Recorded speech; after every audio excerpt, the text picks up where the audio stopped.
नमस्कार, म भगीरथ योगी। Global Nepalese टकमा तपाईँलाई स्वागत छ। बेलायतबाट प्रकाशित हुने अनलाइन पत्रिका ग्लोबल नेप्लिज .com को आयोजनामा केही महिना यता हामीहरूले ग्लोबल नेप्लिज टक संवाद श्रृङ्खला सुरु गरिरहेका छौँ। आज हामी कोभिड-19 विरुद्ध नयाँ खोपहरू कहिलेसम्म आउलान्, नेपालीहरूले कहिलेसम्म पाउलान् भन्ने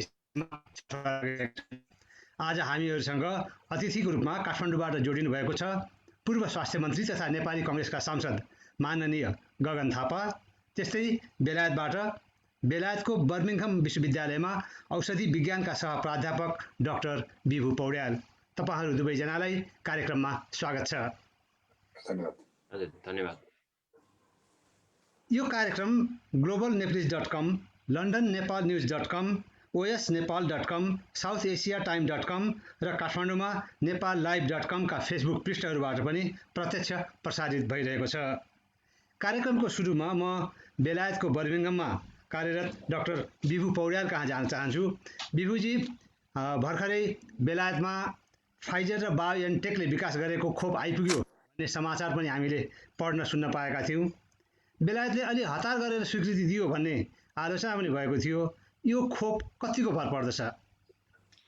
हजुर, मलाई यहाँ कार्यक्रममा निम्ताउनु भएकोमा धन्यवाद भगीरथजी। र अहिले चाहिँ जुन चाहिँ संसारको यो कोभिड-19 ले दिएको समस्या जुन छ, हामीले इतिहासमा कहिले पनि यस्तो मोडर्न टाइममा भोगेका थिएनौँ। त्यो हिसाबले ब्याकग्राउन्डमा भइरहेका भ्याक्सिन डेभलपमेन्टका जुन गतिविधिहरू छन्, त्यसको चाहिँ यहाँको अनुगमन गर्ने, जुन चाहिँ मोनिटरिङ गर्ने र त्यसलाई चाहिँ स्वीकृति दिने जुन बोर्ड हुन्छ, उसले चाहिँ यी म्यानुफ्याक्चररहरूसँग र भ्याक्सिन चाहिँ आविष्कारकहरूसँग निरन्तर रूपमा पहिलादेखि नै उनीहरूसँग सम्पर्कमा थिए। र जुन चाहिँ यो अहिले ट्रायलको रिजल्ट आइसकेपछि उनीहरूले जुन चाहिँ पेपर वर्क बुझाएका थिए, त्यसको अनुगमन पहिलादेखि नै भइराखेको थियो। त्यो हिसाबले हामीलाई हेर्दाखेरि जुन मितिदेखि यसको एप्लिकेसन भयो र त्यसको निर्णय आउँदाखेरिसम्म धेरै समय त लागेन, तर त्यसको तयारी भित्रभित्र धेरै नै भइराखेको थियो। र हामीले ट्रायलबाट के जानकारी पायौँ भने यसको चाहिँ उपयोगिता 95% अथवा भ्याक्सिन लगाएको मान्छेहरूमध्ये 100 जना मध्ये 95% लाई यो भाइरसले छुन नसक्ने जुन चाहिँ नतिजा छ, त्यो चाहिँ धेरै नै पोजिटिभ नतिजा भएको हुनाले र यसको चाहिँ जीवमा देखिने नकारात्मक असरहरू जुन छ त्यो पनि न्यून भएको हुँदा रेगुलेटरहरूलाई त्यति निर्णय गर्न गाह्रो भएन। र यो जुन बेलायतको रेगुलेटर छ, यसको 100 वर्षभन्दा पुरानो इतिहास छ। यसरी नयाँ औषधिहरू बजारमा आउँदाखेरि कसरी स्वीकृति दिने, के कुराहरू ध्यानमा राख्नुपर्छ, यो चाहिँ एक यहाँ भएको जुन MHRA भन्छौँ हामी, सरकारी स्वीकृति संस्था, त्यसमा रहेका विभिन्न वैज्ञानिकहरू, विभिन्न चाहिँ पोलिसी मेकरहरू र त्यसमा चाहिँ इभन भनौँ न हामी पेसेन्ट रिप्रेजेन्टेटिभ भन्छौँ, जुन चाहिँ उपभोगकर्ताहरू, त्यसको पनि सबैजनाको यसमा संलग्नता हुन्छ र हामीले यसलाई विश्वास गर्नुपर्ने हुन्छ। र नयाँ चिज भएको हुनाले अवश्य पनि हामीसँग लामो समयको डाटा छैन। पछि गएर भ्याक्सिनले गर्ने नकारात्मक कुराहरूको अनुगमन यसले अहिले खोजेको छ, जुन चाहिँ यसमा निर्णयमा पढ्न सकिन्छ। विभुजी, जस्तो तपाईँले चाहिँ अब यो नयाँ भ्याक्सिन भएको हुनाले यसलाई विश्वास गर्नुपर्छ भनेर भन्नुभयो। यो भ्याक्सिन चाहिँ फाइजर अमेरिकी कम्पनी र जर्मन कम्पनी एउटा स्टार्टअप कम्पनी बायोएनटेकले संयुक्त रूपमा विकास गरेका हुन्। अनि बेलायतमै यो अक्सफोर्ड विश्वविद्यालय र एस्ट्राजेनेकाले विकास गरेको खोप बजारमा आउन चाहिँ कति समय लाग्ला? यसको पनि अब रिजल्ट सोही संस्थालाई चाहिँ अहिले एप्लिकेसनमा छ र उनीहरूले चाहिँ यसलाई अध्ययन गरिराखेका छन्। हामीले यसको निर्णय चाहिँ 2-3 हप्तादेखि 1 महिनाभित्र यसको निर्णय आउन सक्छ अथवा त्योभन्दा छिटो पनि हुन सक्छ। र यसमा चाहिँ अहिले जुन समय लागेको कारण चाहिँ त्यसमा डोजको थोरै चाहिँ गडबड ट्रायलको चाहिँ फेजमा हामीले सुन्यौँ, पढ्नमा आइयो। केही त्यसमा भएका साना चाहिँ मिस्टेकहरूले गर्दाखेरि कसैलाई आधा डोज, कसैलाई पुरा डोज दिएको थियो। सायद अनुगमनकर्ताले त्यो विषयमा अलिकति बढी अध्ययन गरिरहेको छ कि भन्ने हामीलाई लाग्छ। र अहिले जुन भइरहेको जुन डिस्कसन जुन छ, त्यो चाहिँ अहिले बाहिर हामीले अहिले सुन्न सकिँदैन, तर जब निर्णय आउँछ होपफुली यसलाई चाहिँ धेरै समय नलाग्ला भन्न सकिन्छ। र यो पनि उत्तिकै इफेक्टिभ छ। र अक्सफोर्ड को भ्याक्सिनको विषयमा एउटा विशेषता के छ भने जुन अमेरिकी कम्पनीमा चाहिँ त्यो अघि हामीले फाइजरको कुरा गऱ्यौँ, त्यसमा भ्याक्सिन लगाएका मान्छे अथवा नलागेका मान्छे सिम्पटम लिएर डाक्टरकोमा जाँदाखेरि मात्रै उनीहरूले लागेको हो कि नलागेको चेक हुन्थ्यो भने अक्सफोर्डको भ्याक्सिनमा चाहिँ लागेको हरेक पार्टिसिपेन्टलाई केही समयमा उनीहरूले नाकको स्वाब लिएर चाहिँ चेक गरेका हुन्। त्यो हिसाबले हामीले इफेक्टिभनेस अलिकति अक्सफोर्ड भ्याक्सिनको थोरै देखिए पनि त्यो ट्रायलको चाहिँ अझ क्वालिटी अझ विश्वसनीय हो कि भन्ने चाहिँ जनमानसमा हामीले सुन्न सकिरहेका छौँ। अनि यो अक्सफोर्डको भ्याक्सिन अलिकति सस्तो पनि पर्छ र खास गरेर यसको भण्डारण सम्बन्धी जुन प्रविधि छ त्यसले गर्दा नेपाल जस्ता मुलुकहरूलाई यो बढी उपयुक्त हुन सक्छ भन्ने पनि आइराखेको छ नि। हजुर, एक त पहिलो कुरो सस्तो पक्कै पनि हो, किनभने यो जुन चाहिँ संस्था छ अक्सफोर्डको कोलाबोरेसन यो नट फर प्रफिट हो। उनीहरूको चाहिँ अब समाज सेवा एक नम्बर प्रायोरिटीमा पर्छ भनेर उहाँहरूले भनिराख्नु भएछ। र यसको चाहिँ पैसा अहिले अब बजार मूल्य चाहिँ $4 अथवा नेपाली उसमा मुद्रामा कन्भर्ट गरियो भने 400 देखि 500 रुपियाँ त्यसको चाहिँ कस्ट हो, लगानी सरी चाहिँ कन्ज्युमरले दिने, चाहे कन्ज्युमरले तिरोस् अथवा सरकारी तर्फबाट तवरबाट भनौँ न त्यसलाई चाहिँ पे गरियोस्।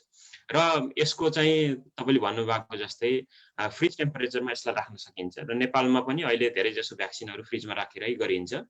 भनेपछि अहिले नेपालमा चाहिँ अब ऊर्जाको क्षेत्रमा अलिकति सुधार भएको केही समय हुँदाखेरि हामी यो भ्याक्सिन यदि बजारमा अब छिटै आयो भने नेपालको परिप्रेक्ष्यमा चाहिँ अरू भन्दा यो भ्याक्सिन चाहिँ सहज रूपमा चाहिँ ट्रान्सपोर्ट डेलिभरी र जनताको बिचमा पुर्याउन सकिन्छ कि भन्ने हामी आशा गर्न सक्छौँ।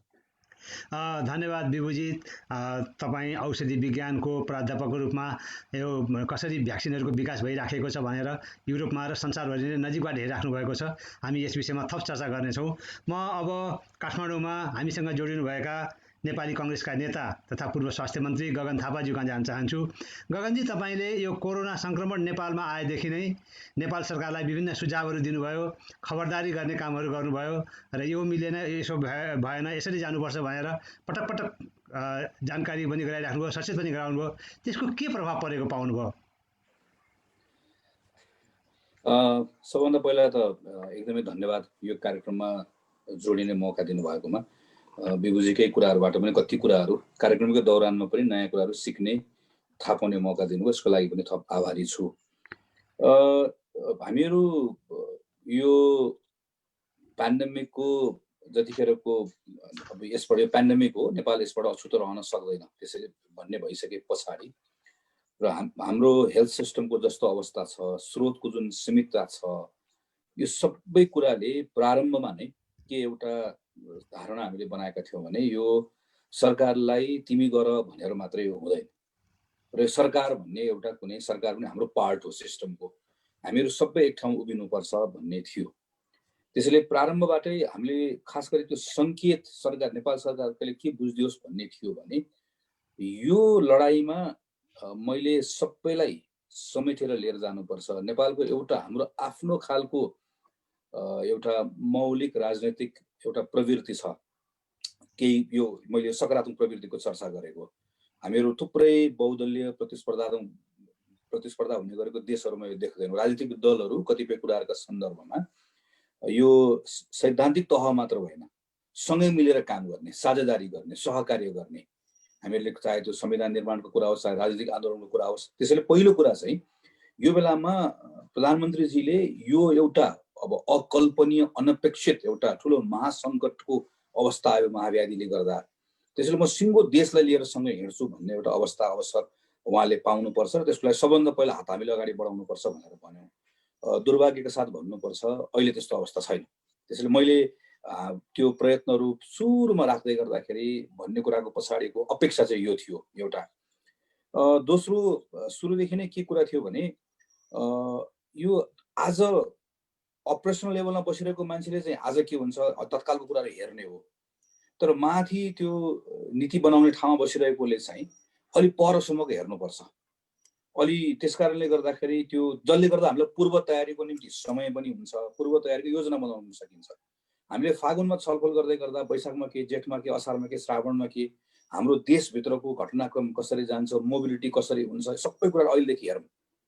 त्यसले आजको मात्र कुरा नगरेर अहिले परको हेरौँ भनेर जुन एउटा यो सरकारले यसरी सोचोस् भन्ने जुन कुरालाई त्यो जुन डाइमेन्सनलाई त्यो छलफलमा लिएर आउन खोज्यौँ, यो पनि दुर्भाग्यको साथ भन्नुपर्छ अहिले पनि आइरहेको छैन। जस्तो हामी अहिले मङ्सिरमा छौँ, माघमा के हुन्छ, फागुनमा के गर्ने, चैतमा के गर्ने भन्ने बारेको हामीहरूले अहिले पनि हाम्रो काम गर्ने तरिकाहरू हामीले हेऱ्यौँ भने त्यसको न हामी आकलन गरिरहेका हुन्छौँ होइन, न त्यसको लागि हामी तयारी गरिरहेका हुन्छौँ। मलाई लाग्छ दोस्रो कुरा अलिकति यसले के यो हो दोस्रो। तेस्रो चाहिँ यो कमान्ड एन्ड कन्ट्रोलको कुरा थियो। यत्रो यो क्राइसिस भइसके पछाडि, यत्रो ठुलो महामारीको कारणले गर्दा जनस्वास्थ्यको सङ्कट आइसके पछाडि चाहिँ यो हाइएस्ट लेभल त्यो पोलिटिकल अफिसबाट एउटा खालको कमान्ड र कन्ट्रोल हुनुपर्छ। स्वास्थ्य मन्त्रालय भनेको त्यसको एउटा भाग मात्रै हो, यो स्वास्थ्य मन्त्रालयको नियमित कामभित्रको विषय मात्रै होइन। जस्तो हामी सामान्य कुरा हेरौँ न, हामीले यो गैर स्वास्थ्य क्षेत्रमा सरकारले गरेका निर्णयहरू वा सरकारको निर्णयबाट परेको प्रभावले सरकारले स्वास्थ्य क्षेत्रमा नागरिकहरूबाट जुन व्यवहारको अपेक्षा गरेको हुन्छ त्यसलाई पूर्ण रूपमा प्रभावित पार्दो रहेछ। जस्तो अहिले भनौँ, म आजको दिनमा, आज मात्र काठमाडौँमा यहाँ 100औं विवाहको कार्यक्रमहरू छ, जहाँ चाहिँ अहिले हजारौँ मान्छेहरू विवाहको भोजमा सहभागी भएका छन्। कहीँ कतै त्यो अब त्यो मास्क, यो सोसल डिस्टेन्स भन्ने कुरा चाहिँ अब यहाँ के पनि बाँकी छैन होइन। किनकि अब किन जस्तो त्यही बेला म चैत्रको सम्झन्छु, जतिखेर सरकारले फर्स्टमा लकडाउन गर्यो, गभर्मेन्टले ल अबदेखि तपाईँहरू घर बस्ने, केही समय ननिस्कने भन्दा मानेको नागरिक एउटा त फटिक हुने कुरा पनि भयो। तर सँगसँगै के पनि रहेछ भने गैर स्वास्थ्य क्षेत्रमा अर्थात् इकोनोमीमा परेको प्रभाव, अरू थुप्रै कुराहरूले स्वास्थ्यको क्षेत्रमा सरकारले अपेक्षा गरेको व्यवहारमा फरक पार्दो रहेछ। त्यसैले त्यो एउटा कमान्ड एन्ड कन्ट्रोल हुनुपर्छ भनेर भनिरहेको कुराहरूमा पनि म त्यो झन्झन खिँदै गएको देख्छु। र मलाई अर्को लास्ट कुरा यसमा सुरुमा थप्न खोजेको चाहिँ, मैले सरसर्ती हेर्दाखेरि मलाई कस्तो लाग्छ भने हामीहरूले जहिले पनि हामीहरू यो सिम्टम्सको कुरा गर्ने, सिम्टम्समा काम गर्ने, जसले गर्दा हामी कजमा कहिले पनि नजाने भयौँ हामीले। र यसो गर्दाखेरि के हुन्छ भने हामी त्यो सिस्टमिक अप्रोचबाट, हाम्रो सिस्टमिक थिङ्किङै हुँदैन। हामी एउटा कुरा समात्छौँ। जस्तो अहिले छलफल भयो, जस्तो हामी अहिले भ्याक्सिनको कुरा नेपालमा गऱ्यौँ भनेदेखि भने एउटा कोण हामीले समातेको हुन्छौँ, एउटा पक्ष हामी हेर्छौँ। जस्तो नेपालमा कहिले उपलब्ध हुन्छ भनेर हेर्छौँ, तर हामीसँग अहिले नै भइरहेको हाम्रो जुन संरचना छ त्यो संरचनाबाट वितरणको हाम्रो क्षमता के छ, हाम्रो यत्रो ठुलो स्वास्थ्यको अहिलेको जनस्वास्थ्य कर्मीहरूको बिचमा यति ठुलो असन्तुष्टि छ, हामीले त्यो लेभल त्यो स्टेट अफ इमर्जेन्सी जस्तो उहाँहरूलाई परिचालित गर्न सक्छौँ कि सक्दैनौँ। यो अरू कुनै पाटो हेर्दैनौँ, हामी एउटा एकाङ्गी भएर एउटा कुरा हेर्छौँ, जसले गर्दाखेरि प्रत्येक समस्यालाई यदि सिस्टमिक थिङ्किङबाट हेऱ्यो भने त्यसको पार्ट मात्र होइन होललाई हेरिन्छ, सिम्टमलाई मात्र होइन कजलाई हेरिन्छ, अनि समस्याको समाधान आउँछ भन्ने यसरी हेर्नुपर्छ है। यसरी हेरिएन भने चाहिँ एकचोटि अहिले भ्याक्सिनको मात्र चर्चा गर्छौँ, अलि अगाडि पिपिईको मात्र चर्चा गर्थ्यौँ, त्योभन्दा अलि पछाडि क्वारेन्टिनको मात्र चर्चा गऱ्यौँ, अलि पछाडि हामीले त्यसपछि केही समय टेस्टको मात्र चर्चा गऱ्यौँ। हामीहरू एउटा कुरा आउँछ त्यसलाई चर्चा गर्छौँ, समाजको छोड्छौँ। यसलाई यसरी हेरौँ भनेर भन्ने कुरालाई पनि अलिकति त्यसमा पनि एउटा बदलाव आउँछ कि भन्नेको यो पनि दुःखको साथ भन्नुपर्छ। यसमा पनि धेरै बदलाव आएन। मैले नकारात्मक कुराहरू मात्र गर्न खोजेको होइन, तर फन्डामेन्टल कुरामा एज अ पार्लिमेन्टेरियन यो कुरामा सरकारको डिरेक्सनमा अलिकति बदलाव आओस् भन्ने जुन कुराको लागि प्रयास गरिरहेका छौँ, सोचेको जस्तो हुन सकिरहेको छैन, मलाई यो लाग्छ। जस्तो तपाईँले कमान्ड एन्ड कन्ट्रोलको पनि कुरा गर्नुभयो, सिस्टमिक थिङ्किङको पनि कुरा गर्नुभयो, राज्यका विभिन्न अङ्गहरूबिच समन्वयको पनि अवश्य पनि त्यहाँ चाहिँ यसको महत्त्वको कुरा आउँछ। आज मात्रै मैले BBC नेपाली सेवामा प्रदेश नम्बर 2 का मुख्यमन्त्री लालबाबु राउतको अन्तर्वार्ता सुन्दै थिएँ। उहाँले चाहिँ सङ्घीय सरकारले केही सहयोग गरेर हामीले अपेक्षा गरे अनुसार भनेर भन्नुभएको छ। भने हामी यो भर्खरै एउटा नयाँ सङ्घीय प्रणालीमा गएका छौँ, त्यसले गर्दाखेरि सङ्घ, प्रदेश, स्थानीय सरकार बिचमा समन्वय हुन नसकेर पनि जुन हिसाबले हामीले रेस्पोन्स गर्नुपर्ने हो कोभिड-19लाई, त्यो हुन नसकेको जस्तो लाग्छ कि के लाग्छ तपाईँलाई? एउटा कारण यसरी, जस्तो एउटा त माथि प्राइम मिनिस्टरले मसँग चाहिँ 753वटा स्थानीय सरकार छ, 7वटा प्रदेश सरकार छ, यसरी गर्दा मसँग चाहिँ 761वटा युनिटले एकैचोटि काम गर्नुपर्छ, यो अरू कसैले गरेर हुँदैन, मैले माथिबाट यसलाई सोच्नुपर्छ भनेर एउटा त्यहाँनिर सोच्नु पर्थ्यो सङ्घको सरकारको तर्फबाट। एउटा त्यहाँनिर हामी निरन्तर चुकिरह्यौँ भन्ने लाग्छ मलाई एउटा।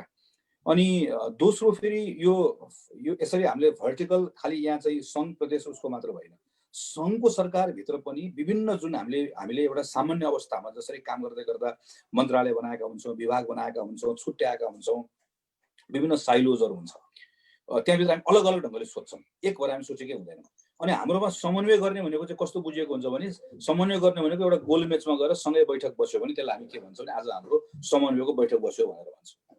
त्यो समस्यालाई एउटा साझा समस्या मान्ने, त्यसको भागहरू के छ त्यसको बारेमा चाहिँ एउटा साझा थिङ्किङ गर्ने, अनि त्यसपछि गएर समाधानको जुन कामहरू हामी सँगै सोच्ने, अनि समाधानको उपाय सोच्दै गर्दाखेरि त्यो त जिम्मेवारी पो बाँडफाँड गर्ने हो। ल यो जिम्मेवारी मैले पुरा गर्ने, यो जिम्मेवारी मैले पुरा गर्ने भनेर हामीले गर्नुपर्ने जुन तरिका हो, हामीले त्यो गरेनौँ। के गर्यो भने जस्तो प्रधानमन्त्रीले, सरकारले भनौँ एउटा उच्च स्तरीय समिति बनाइदियो मान्य उप प्रधानमन्त्रीजीको संयोजकत्वमा। मैले उहाँले रेगुलर फलो गर्थेँ। उप प्रधानमन्त्रीजीले ईश्वर पोखरेलजीको संयोजकत्वमा बैठक बसाए, सबै मन्त्रालयको साथीहरू त्यहाँ जाने हुनुभयो, अनि सबै मन्त्रालयको मन्त्री र सचिवहरू बसेर सँगै बसेर बैठक गर्ने हुनुभयो।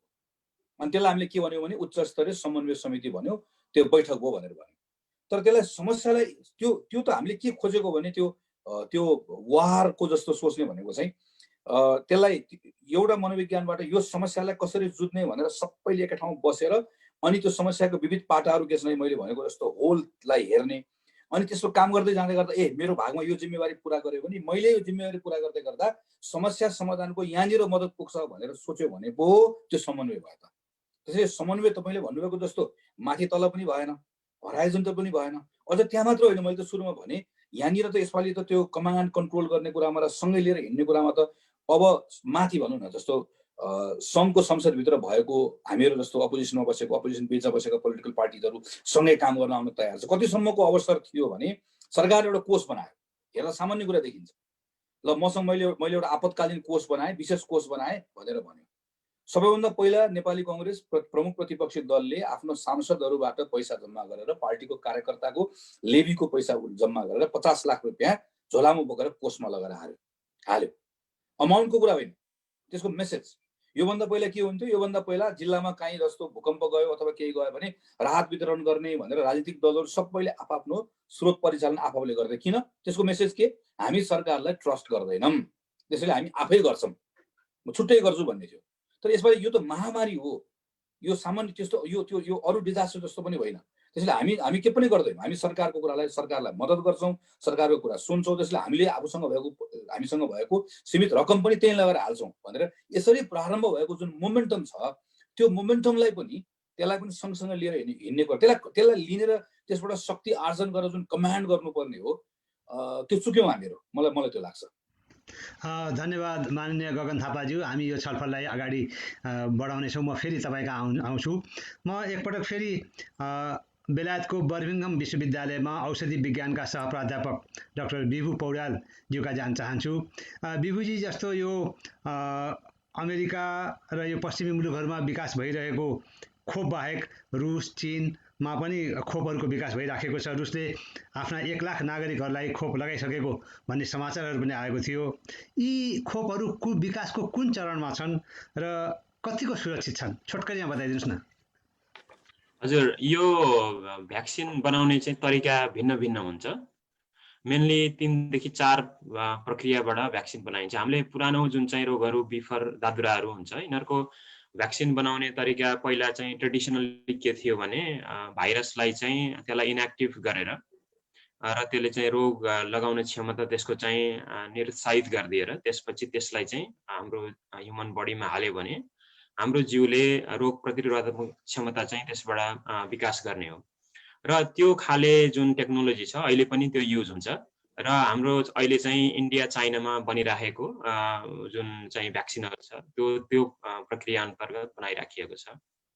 र अक्सफोर्ड र जुन चाहिँ रुसको भ्याक्सिन छ त्यसमा चाहिँ के युज हुन्छ भने अरू नै भाइरसमा हाम्रो चाहिँ एन्टिजेनिक त्यो मेटेरियल हालिदिएर, जस्तो रुगा लाग्ने भाइरस भयो, रुगा लाग्ने भाइरसबाट त्यसमा चाहिँ कोरोनाको जेनेटिक मेटेरियल इन्फर्मेसन इनपुट गरिदियो भने हाम्रो जिउले चाहिँ पछि साँच्चीकै कोरोना भाइरसले एट्याक गर्दाखेरि त्यसलाई चाहिँ जिउ त्यतिखेर रेडी भएर बस्ने भयो। त्यो खालको टेक्नोलोजी भयो। र अर्को चाहिँ के हुन्छ भने तपाईँको भाइरस चाहिँदैन, त्यसमा खालि एन्टिजेनिक मेटेरियलहरू हामीले ल्याबमा जुन चाहिँ विकास गरेर मोडर्ना र फाइजरको जुन टेक्नोलोजी छ त्यसलाई लगाइदियो भने पनि भोलि कोरोनाको साँच्चीकै भाइरस जिउमा प्रवेश गर्दाखेरि हाम्रो जिउले त्यसलाई प्रतिरोध गर्न सक्ने भयो। भनेपछि हामीले यी फरक प्रक्रियाबाट बनाइएका जुन चाहिँ भ्याक्सिनहरू छ त्यो साह्रै नै वेलकम हो। किनभने भोलि गएर कुनै एक प्रकारको भाइरसले हामीलाई लङ टर्म यसको चाहिँ उ त थाहा छैन, पछि गएर यसले कति समयसम्म हामीलाई प्रतिरोध गर्न सक्छ, 6 महिना हो कि वर्ष दिन हो कि 2 वर्ष हो, हामीलाई त्यो थाहा छैन, कुनै पनि केसमा थाहा छैन। किनभने अहिले जुन रिलिज गरिएको डाटा छ, अक्सफोर्डको भयो, रसियाको भयो र फाइजरकै भयो, उनीहरूले अहिले केही महिनाभित्रको जुन चाहिँ यो आउटकम रिजल्टहरू उनीहरूले पब्लिस गरेको। अर्को वर्ष गएर जसलाई अहिले यहाँ भाइरस देखिएको छैन, सङ्क्रमण देखिएको छैन भ्याक्सिन पार्टिसिपेन्टहरूमा, नेक्स्ट इयर गएर उनीहरूलाई के हुन्छ हामीलाई अहिले त्यो थाहा हुन गाह्रो छ। त्यो हिसाबले यो फरक फरक तरिकाबाट बनेका जुन चाहिँ भ्याक्सिनहरू छन्, त्यो अहिले विकास चरणमा जुन चाहिँ छन् त्यो धेरै नै वेलकम कुरा हो। किनभने भोलि गएर कुनै एउटाले काम गरेको छैन भने एटलिस्ट अर्कोले काम गरेको छ लामो समय हो भने त्यसलाई हामीले अवलम्बन गर्न सकिन्छ। भनेपछि जुन यी सबैजसो भ्याक्सिनहरू अहिले या त हामी फेज 3 भन्छौँ, तेस्रो चरणको ट्रायल, जुन चाहिँ 20 देखि 30,000 को बिचमा पार्टिसिपेन्टहरूलाई भ्याक्सिन लगाएर आधालाई चाहिँ साँच्चीकै कोरोनाको भ्याक्सिन लगाइन्छ भने आधालाई कि त चाहिँ भनौँ न सिम्पल पानी हुन्छ त्यसमा चाहिँ स्टेराइल वाटर, अथवा त्यसमा चाहिँ अरू मेनिन्जाइटिसको भ्याक्सिन फर इक्जाम्पल होइन, त्यसको चाहिँ तर जुन चाहिँ मान्छे हुन्छ उसलाई थाहा हुँदैन के को भ्याक्सिन लगाइराखेको छु भनेर, र आधा जुन लगाइसकेपछि 15-15 हजारमा लगाइसकेपछि त्यसको नतिजा हेर्ने हो। केही समयपछि हेर्दाखेरि साँच्चीकै कोरोना लगाउनेमा कति छ र नलगाउनेमा कति छ, त्यसलाई कम्पेयर गर्दाखेरि हामीले कतिको इफेक्टिभ छ थाहा पाउने हो। भनेपछि सबैहरू अहिले फेज 3 को चरणमा छन् र हामीले देखिहाल्यौँ दुईटाले त्यसको चाहिँ फाइजर र चाहिँ अक्सफोर्डले चाहिँ डिक्लेयर गरिसके र मोडर्नाको पनि डिक्लेयर भइसक्यो। र हामीले रसियाको कुरा गरौँ, रसियाको पनि जुन बनाउने तरिका छ त्यो हामीले थाहा पाइराखेको तरिका हो। त्यो चाहिँ एउटा चाहिँ वैज्ञानिक तरिकाले चाहिँ शुद्ध भइसकेको जुन प्रुफ भइसकेको तरिका हो। त्यो हिसाबले अब हामीले रसियाको भ्याक्सिनको विषयमा समाचारमा पोजिटिभ अथवा भनौँ न नेगेटिभ न्युजहरू पढ्छौँ, यो साँच्चीकै यो सत्य हो कि होइन भनेर। थोरै चाहिँ त्यसमा पारदर्शिता यतातिरको जुन चाहिँ अरू पश्चिमी मुलुकहरूको जतिको चाहिँ अलिक कम छ। किनभने उनीहरूले अब हामीले ट्रेडिसनली जुन फेज 3 को कुरा गरेँ मैले, त्यो फेज 3 को ट्रायलको रिजल्ट नआउँदै उनीहरूले आफ्ना नागरिकहरूमा चाहिँ दिन सुरु गरेको भन्ने छ र त्यो चाहिँ एथिकली अलिकति क्वेसनेबल हुन सक्छ। त्यो हिसाबले हामीले रसियाको भ्याक्सिनको विषयमा अरू डाटाहरू आउटकम चाहिँ वेट गर्नै पर्ने हुन्छ। त्यो हिसाबले अब विश्व बजारमा रसियाको भ्याक्सिन उपलब्ध हुनेछ, तर त्यो सबैलाई कन्भिन्स गर्न उनीहरूलाई अलिकति टाइम लाग्नुपर्ने छ। मैले त्यो राइट र रङ भनेको छैन अहिले, त्यसको चाहिँ हामीले बढी अलिकति साइन्टिफिकल्ली त्यसलाई चाहिँ स्क्रुटिनाइज गर्न पर्ने जरुरी हुन्छ। त्यो हिसाबले यो जुन विभिन्न कम्पनीहरू विभिन्न देशमा जुन अहिले तयारी अवस्थामा रहिरहेको भ्याक्सिनहरू छ, ती सबैलाई चाहिँ हामीले अहिले सम्पूर्ण भनौँ न सरकार, साइन्टिफिक कम्युनिटी र चाहिँ कन्ज्युमर सोसाइटीले पनि एउटा सहयोग र त्यसलाई चाहिँ क्रिटिकली भनौँ न चाहिँ अप्रेस गरेर हामीले नतिजाहरू वेट गर्ने र भोलि कुन स्थानको लागि कुन चाहिँ आवश्यक र कुन चाहिँ राम्रो हुन्छ र सर्टेन। अब मैले हिजो एउटा चाहिँ रिपोर्ट पढेको थिएँ नेपालमा, जस्तो एकजना हाम्रो अब भनौँ न माथिल्लो स्तरमा सरकारी तहमा स्वास्थ्य क्षेत्रमा काम गर्ने एकजना हाम्रो एक्सपर्टले के भन्नुभएको थियो भने चाइना र इन्डियाको भ्याक्सिन चाहिँ हामीले अलि नजिकबाट निहाल्नु पर्ने हुन्छ, किनभने हाम्रो एथनिसिटी, हाम्रो कल्चर रिवाजसँग त्यहाँको भ्याक्सिनसँग मिल्न सक्छ ट्रायल भन्नुभएको छ। त्यो एक हिसाबले अहिले ठिकै हो, तर अहिले त्यति छिटो चाहिँ त्यो भनिहाल्ने स्थिति छैन। किनभने इभन बेलायत अमेरिकामा बनिरहेका भ्याक्सिनहरू पनि यहाँ एसियन कम्युनिटीहरूलाई लगाइएको छ होइन। यहाँ चाहिँ इन्डियन, पाकिस्तानी, नेपालीहरू सबै बस्छन् चाहिँ अब भनौँ न हाम्रो वाइट, नन वाइट सबै एथनिसिटीहरूमा यो ट्रायल भइरहेको छ। त्यो हिसाबले त्यो एउटा फ्याक्टर हो। हामीले साइन्स चाहिँ वाइडर साइन्सलाई चाहिँ पहिला चाहिँ त्यसको प्रायोरिटी बनाउनुपर्छ, यदि त्यो इफेक्टिभ छ कि छैन, पार्टिसिपेन्ट कुन खाले छन्, कुन एथनिसिटीको छ, कुन कास्टको छ, त्यो भन्ने कुरा चाहिँ एउटा फ्याक्टर, विभिन्न चाहिँ जुन कारणले गर्दाखेरि भ्याक्सिन सफल या असफल हुन सक्छ त्यसलाई थोरै कन्ट्रिब्युट गर्ने फ्याक्टर मात्रै हो त्यो। हस् विभुजी, यही सिलसिलामा जस्तो भनौँ न अब हाम्रो छिमेकी भारत छ, भारतमा चाहिँ भ्याक्सिन चाहिँ ठुलो मात्रामा मास स्केलमा चाहिँ उत्पादन गर्ने क्षमता छ भनेर भनिन्छ। अनि भारतले आफ्नै खोप चाहिँ विकास गरिराखेको छ कि छैन? भारतको पनि आफ्नै खोपको विकास भइरहेको छ र भारत र चीनको जुन खोप विकास गर्ने जुन तरिका छ त्यो चाहिँ एउटै छ। उनीहरूले भाइरसलाई चाहिँ इनएक्टिभ बनाएर र जिउमा दिने हो, जुन चाहिँ हामीले ट्रेडिसनल भाइरसको चाहिँ म्यानुफ्याक्चरिङ स्ट्राटेजी भन्छौँ त्यसलाई। र भाइरसलाई चाहिँ त्यसलाई चाहिँ जिउमा राख्दाखेरि त्यसले जिउले चाहिँ त्यसलाई चिन्ने, तर त्यसले चाहिँ जिउलाई हानि गर्न नसक्ने त्यो खालको चाहिँ इनएक्टिभ बनाएर जिउमा इन्जेक्ट गर्ने हो। त्यो खालको प्रविधि हामीले पहिला सफल भइरहेको प्रविधि हो र त्यो प्रविधिलाई हामीले अघि विश्वास गर्नै पर्छ। त्यो हिसाबले इन्डिया र चाइनाको जुन चाहिँ प्रविधि छ त्यो पनि अगाडि बढिरहेको छ र फेज 3 ट्रायलहरू कन्टिन्यू भइरहेको छ। चाइनाको भ्याक्सिनको हामीले इनिसियल रिपोर्टहरू पनि पढ्यौँ र जहाँसम्म उत्पादनको क्षमताको कुरा छ, इन्डिया चाहिँ अहिले पनि संसारको भ्याक्सिन सप्लाईमा माथि नै पर्छ। उनीहरूको म्यानुफ्याक्चरिङ क्यापेसिटीहरू एकदम हाई छ र त्यो हिसाबले उनीहरूले अहिले कन्ट्र्याक्ट पनि जस्तो अक्सफोर्डको भ्याक्सिनको धेरै जस्तो म्यानुफ्याक्चरिङ कन्ट्र्याक्टहरू इन्डियामा इन्डियन प्लान्टहरूमा दिइरहेको छन्। भनेपछि इन्डियामा चाहिँ उत्पादन हुने भ्याक्सिनहरू एक त इन्डियामा आफै उत्पादन भएको भ्याक्सिन यदि त्यो सफल त्यसको नतिजा आउँछ भने त्यो हुनसक्छ र साथसाथै जुन अमेरिका, बेलायत र अन्य पश्चिमी मुलुकहरूमा जुन विकास गरिएको भ्याक्सिनहरू छ त्यसलाई चाहिँ एउटा प्लान्ट दिएर त्यसलाई चाहिँ उत्पादनको जुन र भण्डारण र त्यसको सिपमेन्टको जिम्मेवारी पनि इन्डियाले लिइरहेको छ। भनेपछि हाम्रो इन्डिया हाम्रो छिमेकी मुलुक चाहिँ यसरी संसारमै सप्लाई गर्ने चाहिँ जुन क्यापासिटीमा छन् अहिले, त्यसलाई चाहिँ हामीले सही तरिकाले युज गर्न सक्यौँ भने हामीलाई चाहिँ म्यानुफ्याक्चरिङ साइटबाट त्यसको चाहिँ उपभोगसम्म ल्याइसक्दाखेरि धेरै फरक पर्दैन।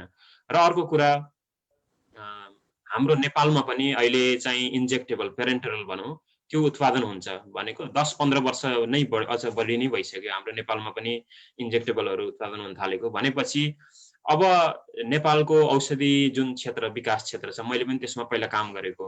मैले फार्मेसी डिग्री गरेपछि नेपालमा गएर केही समय काम गरेँ उत्पादन क्षेत्रमा र नेपालको उत्पादन क्षेत्र चाहिँ राम्रो भरपर्दो छ। मैले त्यो आफूले काम गरेको हिसाबले भन्न सक्छु।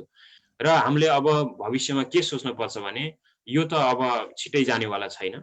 हामीले पनि नेपालमा पनि कोभिड भ्याक्सिनको लागि चाहिँ एटलिस्ट हामीले त्यसको साइन्टिफिक डेभलपमेन्ट गर्न त समय लाग्छ। हाम्रो सायद जेनेरेसनमा अब त्यति छिटै भनौँ न अहिले नै सोचिहाल्ने भन्दा पनि म्यानुफ्याक्चरिङतिर अहिले हामीले चाहिँ त्यसलाई एम्बिसियस प्लानिङ गरेर केही समयभित्र हामी पनि त्यो उत्पादन क्षेत्रमा चाहिँ केही सहभागी हुन सक्छौँ कि भन्ने स्वास्थ्य क्षेत्रमा चाहिँ त्यसको अलिकति एग्रेसिभ चाहना र एक्सन समन्वयको पनि खान सक्छ। धन्यवाद विभुजी, सम्पर्कमै रहनुहोला। निकै उपयोगी जानकारी दिनुभएकोमा हामी आभारी छौँ र यो भ्याक्सिनसँग सम्बन्धित थुप्रै जिज्ञासाहरू हामीलाई प्राप्त भएका छन्। ती समय मिलेसम्म हामी तपाईँसँग राख्ने र तपाईँको विज्ञताबाट र काठमाडौँमा माननीय गगन थापाज्यूका जान चाहन्छु। गगनजी, जस्तो डाक्टर विभु पौड्यालले पनि भन्नुभयो कि अहिले चाहिँ संसारमा विभिन्न मुलुकहरूले भ्याक्सिन चाहिँ विकास गर्न प्रयासमा छन्, गर्ने एउटा चाहिँ अगाडि आइराखेका छन्। सबभन्दा पहिले त नेपालले अन्तर्राष्ट्रिय दाताहरूबाट, अन्तर्राष्ट्रिय उत्पादकहरूबाट खोप ल्याउने सुनिश्चित गर्नु पर्यो। खोप ल्याएपछि त्यसपछि नेपालमा वितरण गर्ने भनेर संरचना हामीसँग हुनु पर्यो। अहिले मात्रै सरकारी अधिकारीहरू भनिराख्नु भएको छ कि हामीले नेपालको 20% जनसङ्ख्यालाई खोप वितरण गर्ने गरेर खोप ल्याउनको लागि तयारी गरिराखेका छौँ भनेर। त्यो अनुसारको संरचना, त्यो अनुसारको निर्णय, त्यो अनुसारको पोलिसी मेकिङ भइरहेको छ कि छैन? तपाईँले नजिकबाट हेर्दाखेरि कस्तो पाउनु भएको छ? यो खोपसँग सम्बन्धित जति पनि निर्णयहरू र तयारीहरू छन् यसको बारेमा अलि गहिरो छलफल गर्ने हाम्रो चाहना चाहिँ संसदको बैठक नभएकोले गर्दा हुन सकिरहेको छैन। र अहिले हामी संसदीय समिति, जसको म पनि सदस्य छु, त्यहाँ हामी संसदीय समितिको हाम्रो प्रमुखलाई हामी भनिरहेका छौँ कि सरकारले गरेका पछिल्ला निर्णयहरू, तयारीहरू छापाहरूमा आएको छ, हामी पढिरहेका छौँ। तर यसमा हामीहरू छलफलमा भाग लिन चाहन्छौँ र समयमै जुन कुरामा सुझाव दिनुपर्ने हो, सरकारलाई झकझकाउनु पर्यो, ती कुराहरू गर्न चाहन्छौँ भनेर भनिरहेका छौँ र सायद केही दिनभित्र हामी यसको बारेमा अझै छलफल होला। मैले सरस्वती हेर्दै गर्दा 2-3 कुरा देख्छु। एउटा, हामीहरूले यो कोभ्याक्सबाट 20% हामीले जुन चाहिँ हामीले खोपको डोज लिएर आउने भनेर भनेका छौँ र त्यसपछि अहिले हामीले हाम्रो करिब चाहिँ जनसङ्ख्याको एउटा निश्चित प्रतिशत फ्रन्टलाइनमा काम गर्ने, त्यसै गरिकन अरू केही त्यो भल्नरेबल पपुलेसनलाई दिने भनेर भनेका छौँ। यो एक्सनलाई मानौँ, यो भने अनुसारको समयभित्र यो आउँछ भनेर हामीले मान्यौँ भने पनि यो हामीले भन्न एकदम सजिलो छ, फ्रन्टलाइनमा काम गर्ने भनेर भन्यौँ वा भल्नरेबल भनेर भन्यौँ। तर नेपालको सन्दर्भ हामी सबैलाई थाहा छ कि हामीहरू तथ्याङ्कको सन्दर्भमा हामी अत्यन्तै कमजोर छौँ। रातारातै बनाउन पनि सकिँदैन।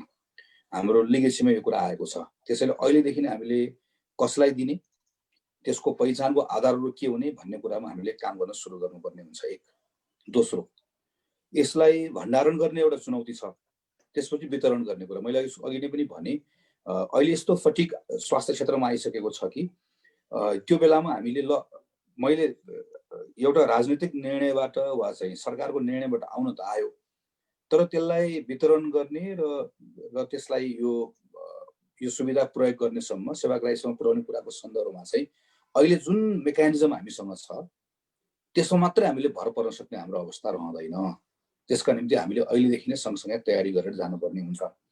अब यो सन्दर्भ मैले सरसर्ती हेर्दै गर्दाखेरि सरकारले अध्यादेश ल्याएको छ, केही समितिहरू बनाएको छ। यसरी हेर्दा केही कुराहरू भएको छ। कम्तीमा अगाडि अहिले मैले जुन पूर्व तयारीको कुराहरू भने, अरू विषयहरूका सन्दर्भमा केही पनि नभएको देख्दै गर्दा त्योसँग राखेर हेऱ्यो भने अलि पछाडि चाहिँ भ्याक्सिन लिएर आउने कुरा अहिलेदेखि जुरमुरा आएको छ, जुटेको छ भनेर भन्ने ठाउँ छ। तर अघि बिबुजीले जुन सन्दर्भ एउटा रेफरेन्समा राखेर भन्नुभयो, म पनि त्यस सन्दर्भ राखेर भन्दै गर्दा त्यसकै सदस्यले जसले भारत र चीनसँग अझ हामीले बढी सघन संवाद गर्नुपर्छ भनेर भनेको उहाँकै कोर्टमा अर्को के पनि छ भनेदेखि भने यसको तयारी एकदमै सुस्त छ भन्ने कुरा चाहिँ समितिको सदस्य आफैको मैले उहाँको चाहिँ यो एउटा नेपालको यो एउटा प्रतिष्ठित समाचारको भित्र मैले कोर्टमा पढिरहेको थिएँ, जो त्यसको आफै मेम्बर हुनुहुन्छ। उहाँहरू आफै बाहिर हल्ला धेरै भएको छ, चर्चामा आएको छ, यो भयो त्यो भयो भनेर तर जुन यो माइन्युटली तयारी हुनुपर्ने हो त्यो तयारीहरू त्यसरी भइरहेको छैन भन्ने कुरामा चिन्ता व्यक्त गरेको मैले पाउँछु।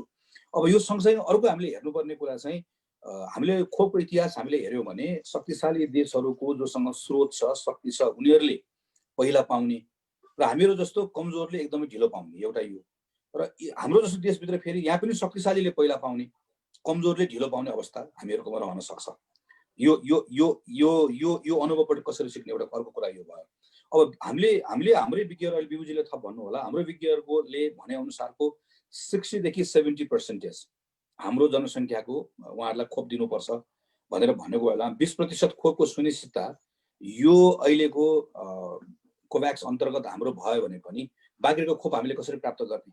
भारत र चीनकै म्यानुफ्याक्चरिङ त्यहाँबाट त्यो म्यानुफ्याक्चर भएको कुरालाई हामीले कसरी प्राप्त गर्ने?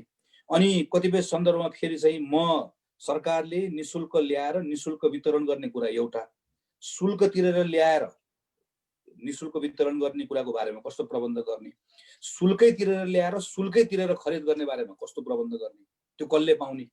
जस्तो अहिले हाम्रो पिसिआर हामी टेस्टको हेरौँ न, टेस्टमा हामीले के भन्यौँ, हामीले पहिला सबैलाई निशुल्क भनेर भन्यौँ, त्यसपछि हामीले गरिब असहायलाई हामी सरकारको तर्फ निशुल्क गर्छौँ भनेर भन्यौँ, र त्यस पछाडि हामीले प्राइभेट कम्पनीजहरूलाई हामीले गर्न दिनु, शुल्क लिएर गर्न पाइन्छ भनेर भन्यौँ। यो सबै कुराहरूको सन्दर्भमा पनि भोलि गएर निशुल्क ल्याएर सशुल्क बाँड्ने वा सशुल्क ल्याएर निशुल्क बाँड्ने, निशुल्क ल्याएर निशुल्क बाँड्ने कुरा सबभन्दा प्रायोरिटीको कुरा भइहाल्यो।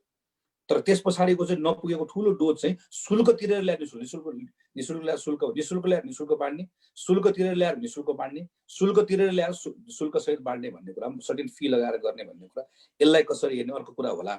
र मैले 2 दिन अगाडि मात्र एउटा समाचारमा पढ्दै थिएँ, अब क्यानाडा जस्तो देश, G7 को एउटा देश, पहिला त्यहाँको प्रधानमन्त्रीले सबैतिर भ्याक्सिन जहिले तयार हुन्छ तहिले हामीले पाउँछौँ भनेर भन्दै गर्दा त्यहाँको सबै नागरिकहरू आश्वस्त भएर बसे। अब अहिले बेलायतले, अरू देशहरूले जसले म्यानुफ्याक्चरिङ गरेको छ उनीहरूले सुरुमा पाउँछन्, हामीले ढिलो पाउने भनेर भन्दै गर्दा बेल्जियमले मात्रै करिब 8 लाख डोज चाहिँ भ्याक्सिन पाउने हो भनिसकेपछि अहिले क्यानाडामा चाहिँ डिसेम्बरको एन्डसम्म मात्र, 2021 को डिसेम्बरको एन्डसम्ममा अथवा छिटो पाए पनि सेप्टेम्बरसम्म पाउने भन्दै गर्दा ठुलो त्यहाँभित्र अहिले चाहिँ त्यहाँको राजनीतिक नेतृत्व विरुद्ध ठुलो अहिले आवाज उठिरहेको अवस्था छ। किन पूर्व तयारी भएन? किन यसको बारेमा चाहिँ जुन तहको प्रतिबद्धता चाहिन्थ्यो, जुन तहको परिचालन चाहिन्थ्यो भएन भनेर भनेको कुरा हेर्दै गर्दा नेपालको सन्दर्भमा पनि यो एउटा मैले कानुन बनाइदिएको छु, मैले यो गरिदिएको छु भनेर मन्त्रालयको नियमित संरचनाको भरमा यो काम हुन्छ कि उच्च स्तरको राजनीतिक प्रतिबद्धता चाहिन्छ। मैले कुनै राजनीतिक यो यो यो यसको डाइमेन्सन यसमा ल्याउन खोजेको होइन, तर यो बेलामा अहिले नेपालमा जे भइरहेको छ हामीले त्यो हेऱ्यौँ भने यतिखेर नेपालको जिम्मा लिनुभएको राजनीतिक नेतृत्व बिहान बेलुका यो भ्याक्सिनको बारेमा चर्चा गरिराख्नु भएको छ, चिन्ता गरिराख्नु भएको छ, काम गरिराख्नु भएको छ, यता त्यता जताततै कान खुला राख्नु भएको छ, आँखा खुला राख्नु भएको छ भनेर अपेक्षा गर्न सक्ने ठाउँ छ त्यहाँनिर चाहिँ छैन भनेर उत्तर दिनुपर्ने हुन्छ। त्यसैले केही कुराहरू भएका छन्, तर म अझै एकदम तथ्य तथ्याङ्कमा टेकेर धेरै कुरा भन्न सक्ने अवस्थामा छैन, किनकि त्यो छलफल हामी गरिरहेका छौँ। तर मेरो सरसर्ती मैले यसो छापामाएको कुराहरू पढेको, मेरो नेटवर्क, त्यहाँ बसेका साथीहरू, मन्त्रालयमा बसेको साथीहरूसँग यसो सोधखोज गर्दा तपाईँ कतिको आशावादी हुन्छ भनेर उहाँहरूसँग कुराकानी गरेको आधारमा असाध्यै धेरै आश्वस्त भएर बस्ने अवस्था चाहिँ म देखिरहेको छैन। मेरो अन्तिममा 1 मिनट मात्रै विभूजीहरूको एउटा महत्त्वपूर्ण कुरा उठाउनु भएको छ, नेपालको म्यानुफ्याक्चरिङको कुरा। मैले यसमा अनुभव गरेर आएको छु। नेपालमा हामीहरूको फार्मास्युटिकल्सहरूले यो इन्जेक्टेबल ओहरू बनाउन सक्नेदेखि लिएर अरू कुराहरूमा चाहिँ यसलाई एउटा ठुलो आधार दिनुपर्छ भनेर मैले गरेर आएको एउटा निर्णय, जुन चाहिँ त्यो निर्णय नेपालभित्र यहाँभित्र काम गर्ने जो यहाँको नेपालका चाहिँ यहाँका उद्योगीहरूले अत्यन्तै प्रशंसा गर्नुभएको र नेपालमा उद्योग सञ्चालन नगर्नेहरूले चाहिँ मेरो चाहिँ पुतला जलाउनु भएको घटनामा सम्झन्छु। त्यसैले यो चाहिँ यो ठुलो राजनीति म त्यो पुतला जलाउने कुरा अहिले पनि छ, बेला बेलामा उहाँहरूले अहिले पनि मलाई यसो बेला बेलामा देख्छु विभिन्न सन्दर्भमा त्यो गाली गलौज पुरानो कुरा सम्झेर गर्नुहुन्छ कि नेपालको औषधि उत्पादन गर्नेहरूले उत्पादनै गर्न सक्दैनन्, यो मन्त्रीले नेपालको औषधि उत्पादन गर्नेहरूसँग मिलोमतो गरेर उनीहरूले गर्न सक्छन् भनेर भनिदियो भनेर भन्ने कुरा त्यहाँ त मैले खेपेर आएँ भने अहिलेकोले नेपालकोले विभूजीले जुन विश्वासको साथ भन्नुभयो नेपालको म्यानुफ्याक्चररहरूले हामीले त्यसको एक तहको प्रारम्भिक कुरामा हामी काम गर्न सक्ने हामी अवस्थामा छैनौँ, तर म्यानुफ्याक्चरिङ गर्न सक्ने अवस्थामा छौँ भन्ने कुराको विश्वास पहिला राजनीतिक नेतृत्वलाई हुनु पर्यो, त्यो विश्वास नागरिकलाई गराउन सक्नु पर्यो, त्यसको लागि काम अगाडि बढाउन सक्नु पर्यो। त्यो गर्ने पनि अर्को एउटा ठुलो आवश्यकताको चाहिँ मलाई आवश्यक छ जस्तो लाग्छ। यही सिलसिलामा मान्य गगन थापाज्यू जस्तो सरकारी अधिकारीहरूले हामीले यो कार्यक्रममा निम्तो गर्न खोजेका थियौँ, तर उहाँहरूको समय मिलेन। उहाँहरू के भन्नुहुन्छ भन्दाखेरि होइन हामीले त काम गरिराखेका छौँ, अहिले भर्खरै तपाईँकै कार्यकालमा तपाईँले नै बनाउनु भएको योजना मा आधारित भनेर आएको छ। अहिले 396 स्थानीय निकायमा चाहिँ अस्पतालहरू निर्माण गर्ने भनेर सरकारले शिलान्यास गरेको छ। गएको साउन महिनामा वीर अस्पतालको 131औं वार्षिकोत्सव समारोहलाई सम्बोधन गर्दै स्वास्थ्य मन्त्री भानुभक्त ढकालले हामीले यत्रो काम गरिराखेका छौँ जसले यो काम देख्दैन त्यसको आँखामा मोतीबिन्दु लागेको छ भने भन्नुभयो। आलोचनाको लागि आलोचना मात्रै भइराखेको हो कि सरकारले गरेको काममा त प्रतिपक्षले, नागरिक समाजले, विज्ञहरूले सघाउनु पर्ने होइन र? यसो लाग्छ मलाई। तपाईँले नि उठाएको उदाहरणमा राखेर म भन्छु, मैले त्यहाँ काम गर्दाखेरि के मैले अनुभव गरेँ काम छोटो समयमा भने यो हामीहरू जस्तो गैर स्वास्थ्य क्षेत्रबाट आएको मानिसहरूले स्वास्थ्य भनिसकेपछि बुझ्ने भनेको हस्पिटल्सदेखि नै बेड सक्यो। अनि जिल्ला जिल्लामा घुम्यो, अनि कार्यकर्ताहरू आउँछन् फाइल लिएर मेरो स्वास्थ्य चौकीलाई अपग्रेड गरेर प्राथमिक स्वास्थ्य केन्द्र बनाइदिनु पर्यो, 5 बेडलाई 15 बेड बनाइदिनु पर्यो। अनि मन्त्रीहरूलाई पनि बडो त्यो गर्दा आनन्द आउँछ मेरो, अनि तोक लगाइदियो आजदेखि तपाईँको 5 बेड 15 बेड भएको छ, तपाईँको 50 बेड भएको छ। यो यसरी चाहिँ यो मैले अघि भने सिस्टमको हिसाबले हेरेन भने यस्तो ठाउँमा पुगिन्छ भनिसकेपछि हामीले छोटो समयमा अध्ययन गरेर नेपालको हेल्थको इन्फ्रास्ट्रक्चर खास गरिकन यो हस्पिटल सिस्टम डेभलप गर्ने कुराको सन्दर्भ कसरी गर्न सकिन्छ भनेर एउटा डकुमेन्टै तयार गऱ्यौँ, जसको तपाईँले चर्चा गर्नुभयो। त्यसलाई क्याबिनेटबाट पास गराए, मापदण्ड बनाए, होल एउटा यो सिङ्गो प्रोजेक्टै तयार गऱ्यौँ। तर अहिले मैले के देखेँ भने त्यो प्रोजेक्टभित्रको जनशक्ति कसरी तयार गर्ने, त्यो कुन सर्भिस कहाँबाट दिने भन्ने सबै कुरालाई बिर्सेर नागरिकले पनि सबैले के देख्छ भने हस्पिटलको बिल्डिङ देख्ने भयो भन्दा मन्त्रालयमा बसेको साथीहरूलाई सबभन्दा बढी उहाँले केलाई मात्र समात्नु भयो भने बिल्डिङ बनाउने, शिलान्यास गर्ने, 301 भयो, हल्ला भयो, सबले वाह क्रान्ति भयो भनेर भनेको छ। मलाई चाहिँ यसले किन डर के कुरामा लागेको छ भने अघि भनेको जस्तै हामी ओभरअल सिस्टमको आँखाले नहेरिकन त्यो भिजिबल के हुन्छ भन्ने कुरा कहिले हेर्ने, कहिले सिम्टमको कुरा हेर्ने, त्यसले बडो काम गरेको छु भन्ने पनि लाग्छ कहिलेकाहीँ, नतिजा आउँदैन। यो कोभिडको सन्दर्भमा भएको पनि यही हो। मलाई भ्याक्सिनको कुरामा त्यो डर लागिरहेको छ।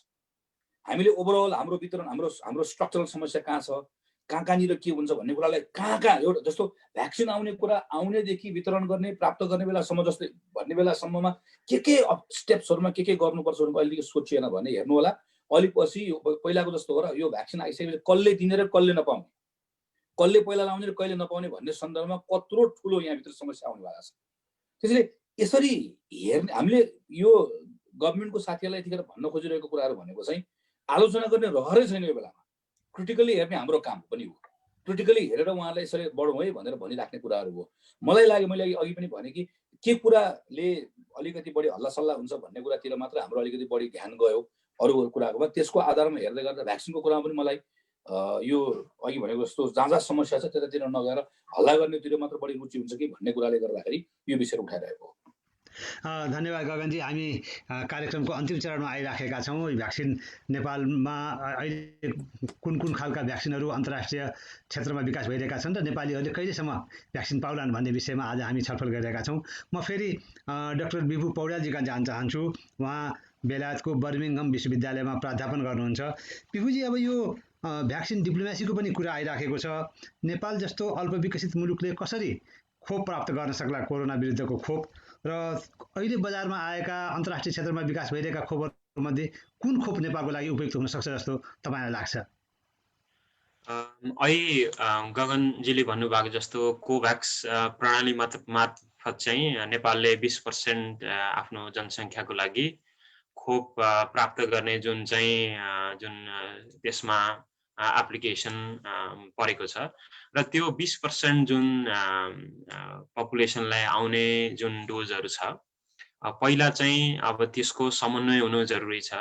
कसरी कहाँबाट कसरी डिस्ट्रिब्युट गर्ने र अर्को कुरा यो कोभ्याक्स प्रणाली जुन अन्तर्राष्ट्रिय डोनर संस्था त्यस्तै भनौँ न बेलायत, युरोपियन युनियन र अरू चाहिँ सम्पूर्ण देशहरूले त्यसमा लगानी गरेको पैसाहरू, डोनरहरू, एजेन्सीहरू, त्यसबाट आउने जुन 20% छ त्यो पक्कै पनि एडिक्वेट छैन। किनभने हामी एउटा हर्ड इम्युनिटी भन्छौँ। हर्ड इम्युनिटी भनेको के हो भने मलाई कोरोना भाइरस भयो भने अब मैले अरू 4-5 जनालाई छर्न सक्छु भने ती छर्न सक्ने व्यक्तिहरूमा भ्याक्सिन छ भने त उनीहरूलाई लागेन र उनीहरूले नि फर्दर छर्न सकेनन्।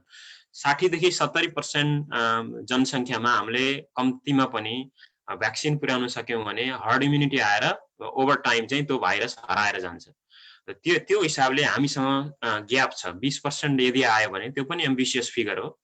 20% आयो भने बाँकी 40-50% जुन छ हामीले कहाँबाट लिएर आउने त, हैन? त्यसको लागि चाहिँ मैले हिजो 2-4 दिन अगाडि चाहिँ केही छलफलहरू सुने र अहिले त यो छलफल भन्दा अलि अगाडि नै बढ्नुपर्ने हो कि जस्तो लाग्छ मलाई, गगनजीले भन्नुभएको जस्तो। बाँकी कसरी, किनभने रिजल्टहरू आइसकेका छन्। अब ती म्यानुफ्याक्चरिङ प्लान्टहरूमा गइसकेका छन् भ्याक्सिनहरू र कति एउटा इन्सुरेन्सको मार्फत चाहिँ रिजल्ट आउनुभन्दा अगाडि भ्याक्सिनहरू डोजहरू रेडी छन्। हेर्नुहोस्, कति त ट्रान्सपोर्ट पनि भइराखेको छ र बेलायतमा आउँदो साता यहाँ भ्याक्सिनेसन हुँदैछ भनेपछि नेपालले अहिले चाहिँ हामीले त्यो 20% बाहेक अरू भ्याक्सिन कसरी ल्याउने र त्यसको स्रोत के हो र यो भ्याक्सिनहरू धेरै भनौँ न जुन चाहिँ अहिले संसारको यो परिस्थिति हेर्दाखेरि कम्पनीहरूले पनि धेरै नै फ्लेक्सिबिलिटी अपनाएको अवस्था छ। मैले भनिहालेँ नेपाली 500 रुपियाँदेखि नेपाली 2000 रुपियाँसम्म पर डोज पर्छ र नेपाल जस्तो भनौँ न कम विकसित राष्ट्रहरूको लागि सायद त्योभन्दा पनि कम पैसामा भ्याक्सिन आउन सक्छ। तर यदि त्यो हुँदाहुँदै पनि हामीसँग चाहिँ इफेक्टिभ मेकानिजम चाहियो, फन्डिङ चाहियो र आइसकेपछि कसरी डिस्ट्रिब्युट गर्ने त्यो सबभन्दा ठुलो कुरा हो। हामीले यहाँ कोल्ड चेनको कुरा गऱ्यौँ, कोल्ड चेन मात्रै कुरा होइन। गगनजीले भन्नुभएको जस्तो कहाँबाट दिने हो र सरकारी जुन चाहिँ हाम्रो नेपालमा फेसिलिटीहरू छ र सरकारी जुन जनस्रोत छ त्यसले त पक्कै पनि भ्याउनेवाला छैन। किनभने नेपालको सहरी क्षेत्रमा बस्ने अधिकांश चाहिँ व्यक्तिहरूले चाहिँ हाम्रो प्राइभेट हेल्थ केयर युज गर्नुहुन्छ भनेपछि प्राइभेट सेक्टरलाई चाहिँ भ्याक्सिनेसन डिस्ट्रिब्युसन र त्यसको एडमिनिस्ट्रेसनमा कसरी प्रयोग गर्ने त्यो खाले कङ्क्रिट पोलिसी आउनु जरुरी छ। र हामीले देखिहाल्यौँ विपदको बेलामा सेना प्रहरीहरू युज गरे, हाम्रो चाहिँ भूकम्पको बेलामा त्यो भयो र यो त अहिले भूकम्प जस्तै इमर्जेन्सी हो नि यो त। भनेपछि सेना प्रहरी र अरू जनशक्तिहरू जुन चाहिँ छ र दक्ष जनशक्ति र हाम्रो चाहिँ स्वास्थ्य जनशक्ति त्यसलाई कसरी युज गर्ने। नेपालको चाहिँ गाउँ गाउँमा औषधि पसल छ, औषधि पसलबाट चाहिँ केही नभए पनि टिटानसको चाहिँ इन्जेक्सनहरू भनौँ न यो खोपहरू अहिले पनि हाम्रो चाहिँ त्यहाँबाट भइराखेका छन् कतिपय एक्टिभिटीहरू। हामीले त्यसलाई कसरी संस्थागत गर्ने, कसरी ट्रेन गर्ने? नेपालमा त अहिले पहिलो वेभ यहाँ हुँदाखेरि नेपालमा खासै त्यसको पहिलो वेभको असर भएन। यहाँ दोस्रो वेभ हुँदाखेरि मात्रै नेपालमा पहिलो वेभ भयो। भनेपछि हामीसँग सुरुदेखि नै 6 महिना बढी समय थियो हामीसँग। भनेपछि अब रहेको लिमिटेड समय अब छलफलमा भन्दा पनि निर्णयहरू गरेर इफेक्टिभ चाहिँ पोलिसीहरू कार्यान्वयनहरू गर्ने र हामीले चाहिँ यसलाई चाहिँ एउटा भनौँ न डिजास्टर म्यानेजमेन्टको हिसाबले सोच्नुपर्छ। भनौँ न एउटा चाहिँ घरमा फायर भयो भने कसरी हामीले चाहिँ त्यसलाई चाहिँ निभाउने प्रयत्न गर्छौँ, हामीसँग वेट गर्ने समय हुँदैन। त्यसै गरी चाहिँ अहिले हामीले एक्सन लिनुपर्ने जरुरी छ। र नेपालमा एउटा त भ्याक्सिन बाई कसरी गर्ने, कसले दिने, कसले तिर्ने त्यो भइहाल्यो हैन। तिर्ने कसले भन्ने कुरा भन्दा पनि त्यसलाई चाहिँ संस्थागत गरिदियो भने त मान्छेले त्यही अनुसारले सोध्छ नि त। अब प्राइभेट फार्मेसीहरू, प्राइभेट हस्पिटलहरूले यदि डिस्ट्रिब्युट गर्ने हो भने उनीहरूलाई एउटा सर्टेन सानो फी दिए भयो हैन। त्यो हिसाबको यहाँ पनि छ। जस्तो सबै थोक सरकारी तौरबाट चाहिँ यहाँ बेलायतमा सरकारी हेल्थ सिस्टम छ, मान्छेले पे गर्नु पर्दैन। तर सरकारी सिस्टमले यहाँ के युज गर्छ भने प्राइभेट सेक्टरहरू युज गरेर फी तिर्दिन्छ। भ्याक्सिनको कस्ट हामी दिन्छौँ तर त्यो लगाइदिएको बाबत पर व्यक्ति तपाईँलाई हामी यति रुपियाँ दिन्छौँ भनेर यहाँ त्यो खालको समन्वय भइसकेको छ। भनेपछि हामीले नेपालमा त्यो खालको विधिहरू विकास गर्नु पर्यो। र अर्को कुरा त्यसलाई चाहिँ लैजाने कसलाई लगाउने। अब यहाँ त केयर होम 80 वर्षभन्दा माथिका धेरै मान्छेहरू केयर होममा हुन्छ। हाम्रो भनेपछि हाम्रो केयर होम भनेको नेपालमा घर घर हो। घर घरमा पुर्याउने मेकानिजम के हो, कसले लगायो कसले लगाएन, को चाहिँ 80 वर्ष कटेको छ, कसमा चाहिँ अरू बिमारी छ, को चाहिँ रिस्कमा छ, त्यसको डाटा पनि कम भएको हिसाबले हामीले त अझ अगाडि बढिसक्नु पर्ने हो यो स्थितिमा हैन। भने भ्याक्सिन भोलि आएर ल 20% पनि त लगाउने हामीसँग कसलाई लगाउने भन्ने कुरा निर्णय हुनु पर्यो हैन। त्यो हिसाबले हामीसँग समय थोरै छ र गर्नुपर्ने कामहरू धेरै छ। र लगाइसकेपछि पनि हाम्रो दायित्व पुरा हुँदैन। हामीले अन्तर्राष्ट्रिय जगतलाई हामीले चाहिँ के दिनुपर्छ भने नेपालको 20% पपुलेसनमा लगाइयो भने भनौँ न लगभग 60 लाख मान्छेमा लगाइयो भने अहिले त हामीले यो भ्याक्सिनबाट धेरै डाटा कलेक्ट गर्नु छ। यसको लङ टर्म सेफ्टीहरुको डाटा कलेक्ट गर्नु छ। हामीले भ्याक्सिन पाइयो ल हामीले लगाइयो, हाम्रो जिम्मेवारी यहाँ पुरा हुँदैन। हामीले त अन्तर्राष्ट्रिय साइन्टिफिक कम्युनिटीलाई यसको इफेक्टिभनेस के हो, यसको सेफ्टी के हो, त्यो सेफ्टी डाटा कलेक्ट गर्ने हाम्रो मेकानिजम के हो र त्यसलाई चाहिँ म्यानुफ्याक्चररसम्म पुर्याउने के हो त्यसको चाहिँ तरिका हैन। भनेपछि त्यो एउटा खालको अपर्च्युनिटी पनि छ त्यहाँ हामीले अन्तर्राष्ट्रिय चाहिँ विज्ञानमा चाहिँ कन्ट्रिब्युट गर्ने। त्यो खालको पनि हामीले तरिकाबाट सोच्नुपर्ने हुन्छ। विभुजी यही सिलसिलामा जस्तो बेलायतकै कुरा गर्दाखेरि अब यहाँ खोप आएर यही सातादेखि नै वितरण हुने भइरहेको छ भन्ने आइरहेको छ। अब बेलायतमा चाहिँ 1 लाखभन्दा बढी नेपाली समुदाय पनि हुनुहुन्छ। त्यस्तै किसिमले भूतपूर्व गोर्खा जो वृद्धहरू हुनुहुन्छ उहाँहरू जो भल्नरेबल भनिन्छ, जो जोखिम युक्त स्थितिमा हुनुहुन्छ र सामान्य अरू सबै जनसाधारणसम्म भ्याक्सिन पुग्नलाई चाहिँ बेलायतमा चाहिँ कति समय लाग्ला? यहाँ चाहिँ अब बेलायतले चाहिँ अहिलेसम्म आफ्नो हरेक नागरिकको लागि लगभग 2 डोज चाहिँ भनौँ न कन्ट्र्याक्ट गरिसकेको छ र त्यो मध्ये चाहिँ केही डोजहरू आइसकेको छ। सुरुमा चाहिँ यहाँ पनि भनौँ न देखे पढेको जस्तो सजिलो छैन। यहाँ पनि सुरुमा चाहिँ यहाँबाट केयर होममा, जुन केयर होम भन्छ यहाँ वृद्धहरूको चाहिँ केयर गर्ने चाहिँ ओल्ड होमहरू हुन्छ, त्यहाँ चाहिँ गएर भ्याक्सिन दिने चाहिँ जुन समन्वय छ त्यो सुरु हुँदैछ। यो अब आउने हप्तादेखि हामी पहिलो डोज सायद अखबारमा पढ्न पाउनेछौँ अर्को कमिङ विक। त्यसपछि यहाँ चाहिँ ग्रेडेड चाहिँ तपाईँको सिस्टम छ र 80 कटेको, त्यसपछि 70 कटेको निश्चित रोगहरू लागेको मान्छेहरू र त्यसपछि गर्दा गर्दै जनमानस जुन चाहिँ जेनरल पपुलेसन छ अथवा यङ पपुलेसन उनीहरूले पाउँदाखेरि चाहिँ हामी अर्को ग्रीष्म भनौँ न जुलाई अगस्त अथवा अटमसम्म पनि हुनसक्छ। भनेपछि हामी अझ 6-7-8 महिना जतिको चाहिँ टाइमलाइन चाहिँ हेर्दैछौँ यहाँबाट।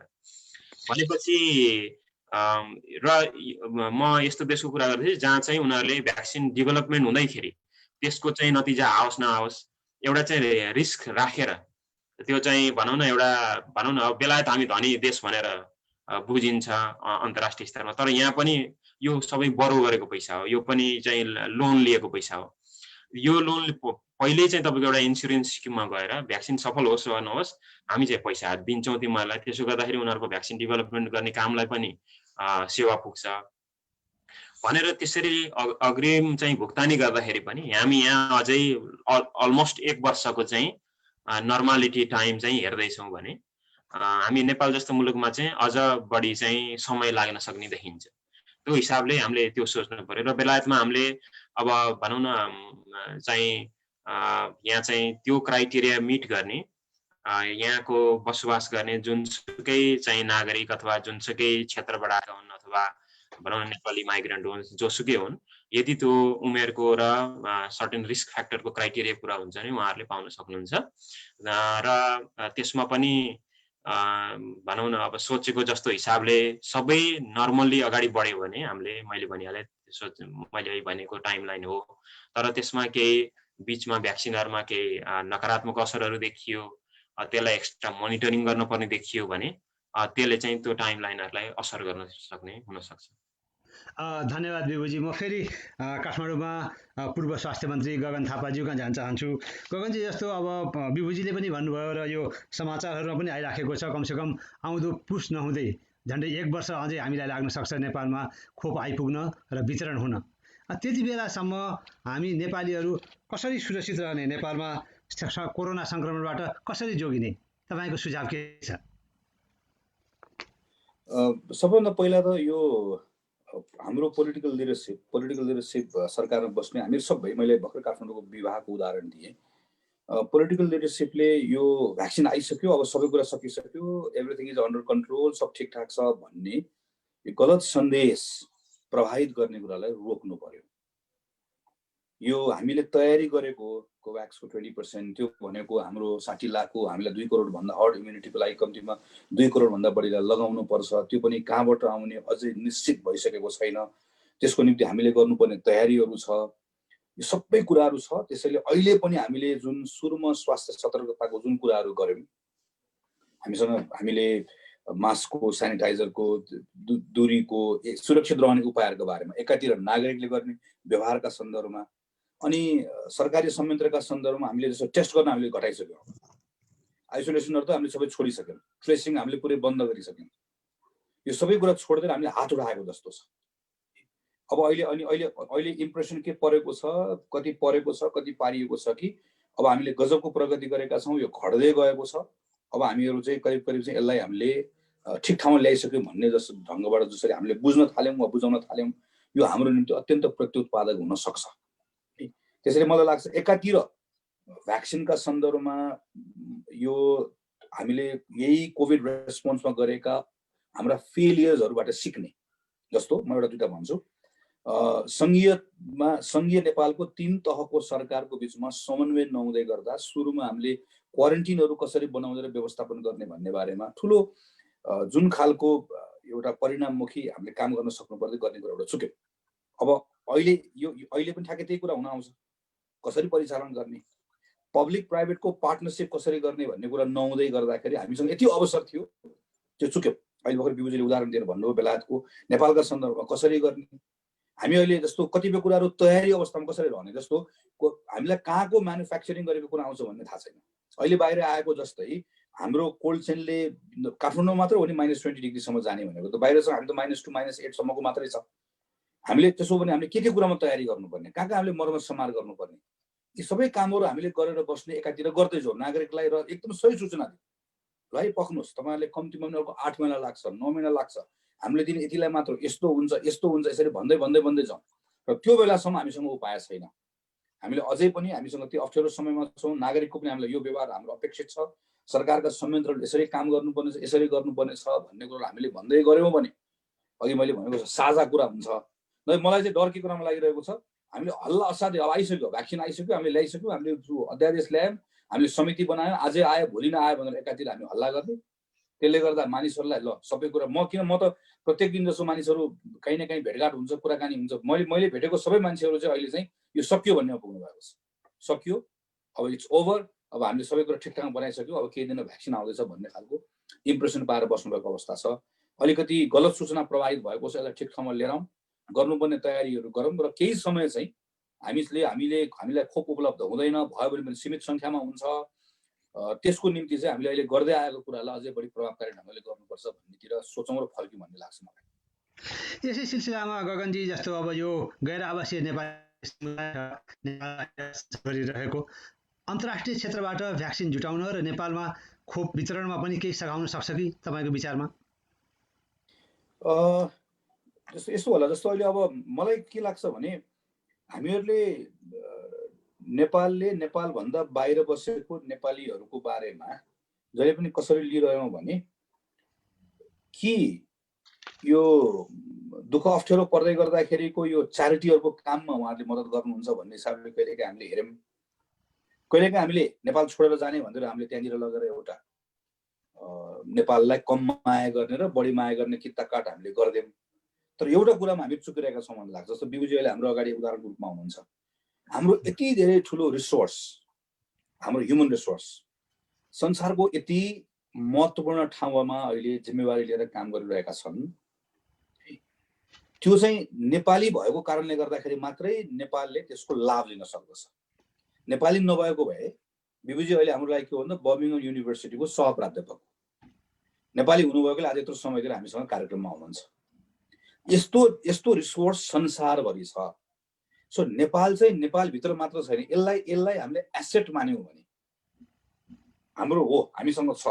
101 सिस्टमभित्र बसेर काम गरेका मानिसहरू, बाहिरको सिस्टमभित्र बसेर काम गरेका मानिसहरू छन् भन्ने कुरा मान्यौँ भने त्यसको लेभरेज हामी गर्न सक्छौँ।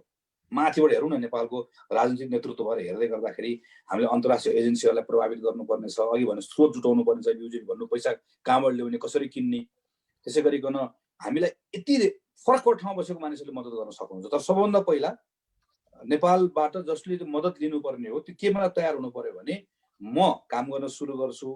सुरु गर्दै गर्दाखेरि गैर आवासीय नेपालीहरू जो संसारका विभिन्न ठाउँमा छरेर र विभिन्न महत्त्वपूर्ण जिम्मेवारी लिएर काम गरिरहेका छन्, उनीहरूको अहिलेको त्यहाँभित्रको पोजिसनको म लाभ लिन्छु, म खोज्छु को कहाँ छन् भनेर म आह्वान गर्छु। उनीहरूबाट लिन्छु भन्ने सोच्यो भनेदेखि भने मलाई लाग्छ स्रोत जुटाउने कुरामा, अरू धेरै कुराहरूमा हामीले अप्ठ्यारोको बेलामा मद्दत दिन सक्ने अवस्था बन्छ। अन्त्यमा संक्षेपमा गगन थापाज्यू, यो गएको 1 वर्षको कोरोना संक्रमणबाट हामीले सिकेको कुनै सकारात्मक पाठ पनि छ कि? डेफिनेटली मैले आज एउटा कोणबाट मात्रै भन्दै गर्दाखेरि मलाई यस्तो लाग्छ, जस्तो हामीहरूले द्वन्द्व पछाडिको पनि नेपाल हेऱ्यौँ होइन, हाम्रो कम्युनिटी कति त्यो रेजिलियन्स हामीसँग कति छ भन्ने कुरा हामीले देख्दै आएको, त्यो चाहिँ एउटा अस्थायी प्रवृत्ति होइन रहेछ नेपाली समाजको, जो स्थायी खालको हाम्रो एउटा अघि भनेको जस्तै एउटा एसेटै रहेछ हामीहरूसँग भन्ने मैले आफूले गरेको अनुभव अर्को एउटा कुरा यो। अर्को चाहिँ लोकल गभर्मेन्टहरूको काम।